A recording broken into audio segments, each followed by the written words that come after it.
Maryland Eastern Shore came storming back in that fourth game to tie this championship match. It will be Maryland Eastern Shore leading off here to start the fifth game. Tania Falbo, who did not start this match. She was a replacement after the first couple of games for the normal starter, Paula Villas, who is standing behind her. And she has come through. It's been a good substitution for Sharon Bromell today.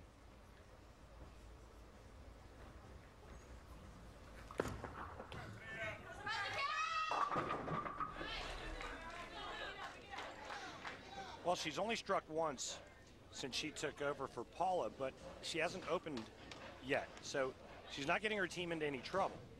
Paula, remember, had 3 out of 4 open frames, and so that's why Coach Bromell made the change. Falbo, 3 spares, 1 strike.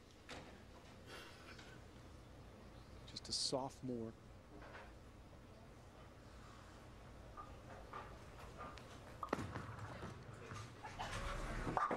She picks up the spare. There are 3 seniors on this team that were part of the 2008 National Championship team. Fromm, Rodriguez, and Perez. Falbo, obviously a sophomore, not part of that championship run. Getting her first taste of what it's like to compete in the national championship. Brittany Hamilton. Hamilton has been the player of the day for Vanderbilt.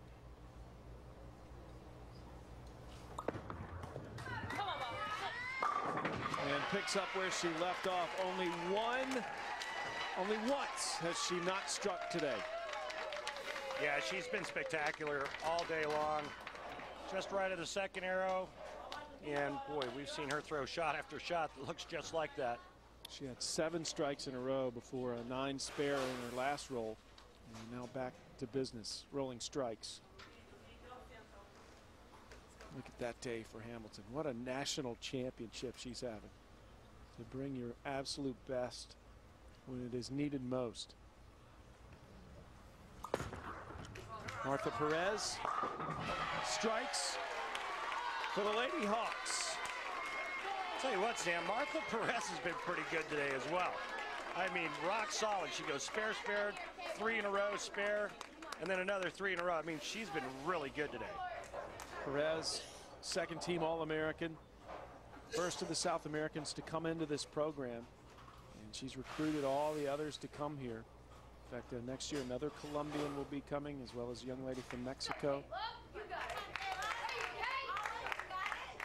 And here's Kayla Rhodes, a senior from Lafayette, Indiana, who's planning on going to nursing school after getting her degree in biology from Vanderbilt. Transferred into the program from Nebraska. Also a bowling powerhouse. Leaves 4. Let me introduce you to my friend, the 36910. The hardest non-splitter washout spare conversion you can leave yourself as a right-hander because of that back pin. This is not the kind of spare you want to be shooting with any kind of regularity or frequency. I mean, this thing is really tough. You get it going a little bit too far to the right, you leave the back pin, the 9 pin, a little too far to the left, you chop the 3 and the 9 straight back, leaving the 6-10. She's going to go at it with a plastic spare ball. See if she can pick it up. She does not. Leaves the 9. It's an open frame there for Kayla Rhodes. And I wonder, Randy, does fatigue become a factor in this championship? I mean, these 2 teams bowled this morning. No. These kids are young. They're not old like you and I, Sam. No, there's no fatigue issue right now. I mean, you know, there could be a little bit of a mental fatigue issue with as many highs and lows as they go through. I think the one thing you have to watch is getting overly pumped up and then, you know, getting drained real quick or real easy. But right now, UMES has got a chance to double up and take an early lead. This is Angie Ramirez, part of the 5 All-Americans in the starting lineup for UMES. And she strikes. You know, just when it looked like UMES was left for dead after Vanderbilt won back-to-back games and this match was 2-1 Vandy, don't look now, but here's life again. UMES came back, tied it up, winning the last game 2-2, and all of a sudden out to a quick start and an early lead. Well, I mean, we talked about it earlier, just all the talent that this team possesses 5 All-Americans in the starting lineup. No other team in the country has that.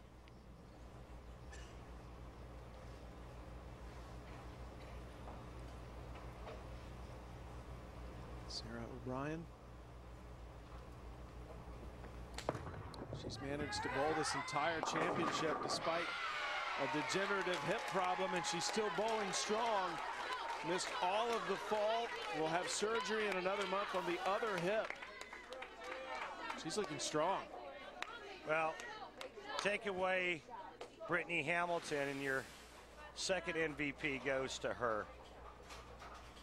And not just because of her displaying the amount of guts it would take to stay in there as long as she had, but on performance, she's bowled great.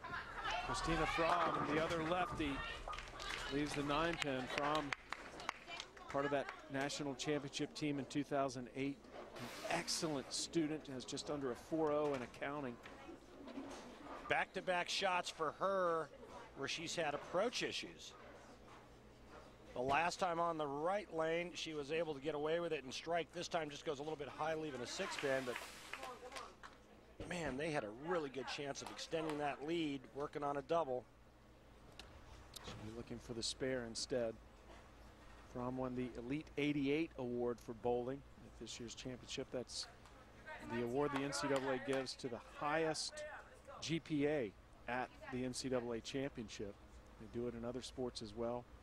Sharon Bromell very proud of the academic accomplishments of her team.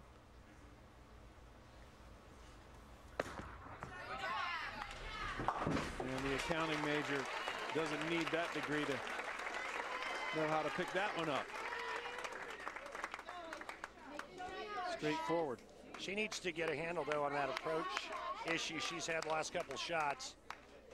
At this stage in the championship, all tied up, we only have a maximum number of 3 games left to bowl if we go to the distance, and right now you just can't afford one errant shot. We're getting down to the point where every shot matters, and there may not be any recovering from a bad shot. Vandy opened the second frame. Let's see if they can get back on board.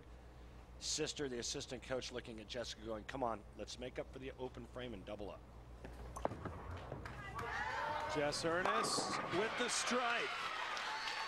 What a bowling tradition in that family. Their parents own a bowling center in Vandalia, Illinois. Of course, there's Josie on the right. A 2-time NCAA Bowler of the Year, and now in a coaching role. I think her sister listened. Pretty good shot there, especially when she needed a team working on a double. Trying to get back in it. Just closed the gap to 11 pins through 4 frames.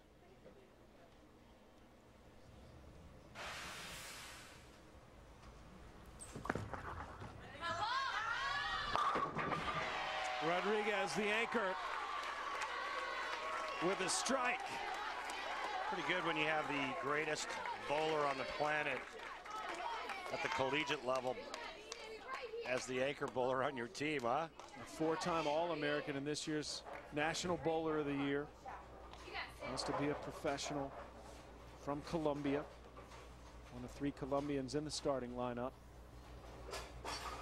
First Division I Player of the Year from Maryland Eastern Shore, and they've had some great ones.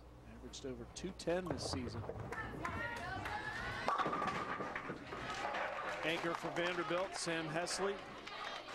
Transfer from Florida Atlantic into this program. She's from Wellington, Florida. 3rd-team All-American this year in her debut season for Vandy. Well, if she strikes on this ball, Sam, she cuts the lead to 1 instead it's a 4-pin. We've had so many swings of momentum in this championship match. Both teams seem to be searching for some here in this pivotal 5th game.